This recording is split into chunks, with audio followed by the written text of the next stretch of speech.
जय हिंद दोस्तों and welcome back to Upshare India. आज के दिन हम लोग डिस्कस करने वाले हैं एक बहुत ही अच्छी कंपनी के रिजल्ट जिसका नाम है India shelter finance.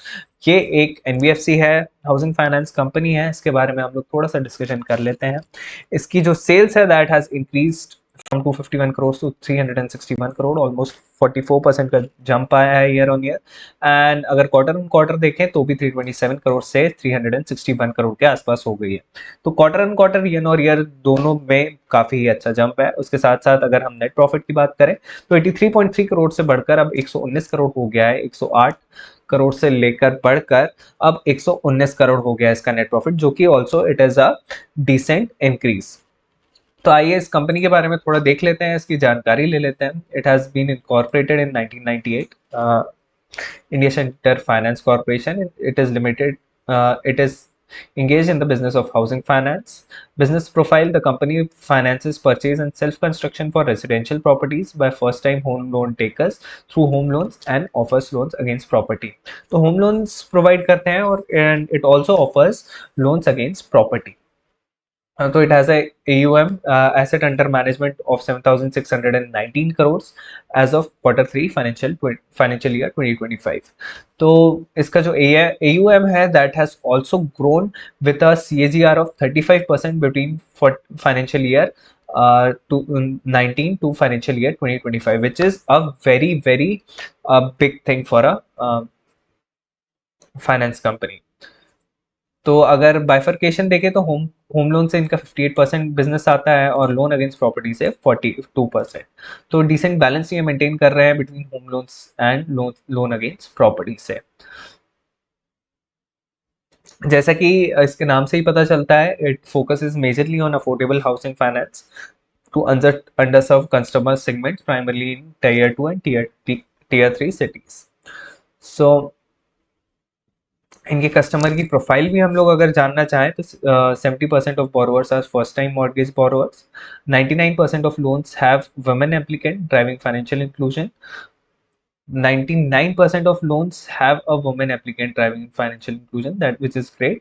74% of borrowers are self-employed catering to informal income groups like agriculture and everything else. 91% of consumers are from tier 2 and tier 3 cities. 73% of loans are for the economically weaker section. तो इसमें एक जो हमारे लिए इस particular company में major concern बन जाता है दैट इज जो लोन है उसकी रिकवरी कैसे होती है, because it is mostly for the lower income segment people. So एक ये काफ़ी ही बड़ा कंसर्न है इस पर्टिकुलर ओवरऑल इंडस्ट्री में या पर्टिकुलर कंपनी में अगर देखा जाए तो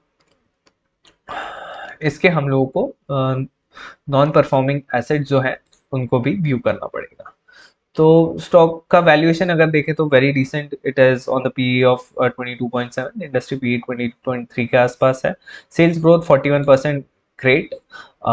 पास 3 ईयर से भी 37.5% का जो फिगर है इसने अचीव किया है और अभी भी रिसेंटली 44% के आसपास इसने सेल्स में नेट सेल्स में ग्रोथ दिखाई है, which is a phenomenal result. Technicals हम लोग एंड में डिस्कस करेंगे, उसके पहले हम लोग अगर इसका रेवेन्यू का डिस्कशन करें तो revenue has been increasing since day one, which is a good, very good sign and a very positive sign for this particular company. अगर एक्सपेंसेस की बात करें तो expenses have also been increasing but in a controlled way. अगर financial margins की बात करें तो मार्जिन्स जो है अभी के टाइम पे ऑल टाइम हाई पे चल रहे हैं, which is also a good news. Net profit decent चल रहा है। उसके साथ साथ ही अगर हम प्रॉफिट बिफोर टैक्स भी देखें तो which it is also decent. Cash from operating activity will be in negative because it is a financial because it is an NBFC. Promoters का stake देखें तो it has been declined by 0.1%, so that is not much of a concern as of now. Also FIIs continuously buy कर रहे हैं, DIIs में हल्का ऊपर नीचे चल रहा है, so nothing is of warning in this particular stock. अब इसके अगर टेक्निकल्स हम लोग एनालाइज करें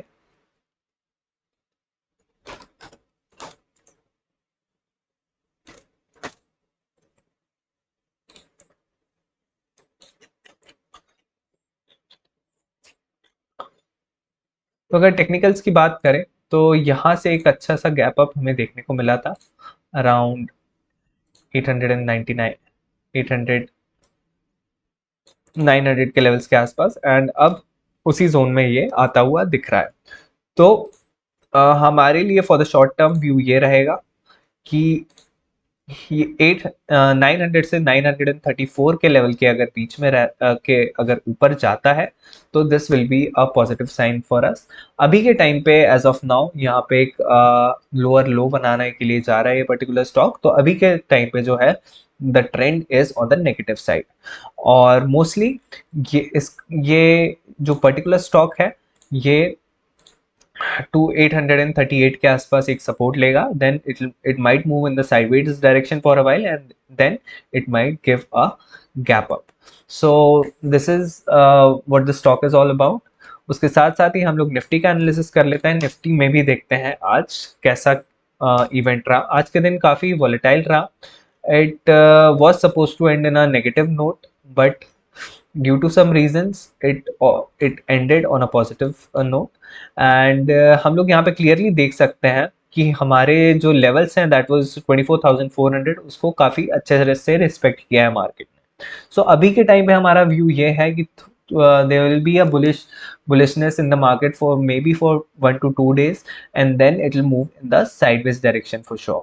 So that is for Nifty. उसके बाद अगर हम लोग निफ्टी बैंक की बात करें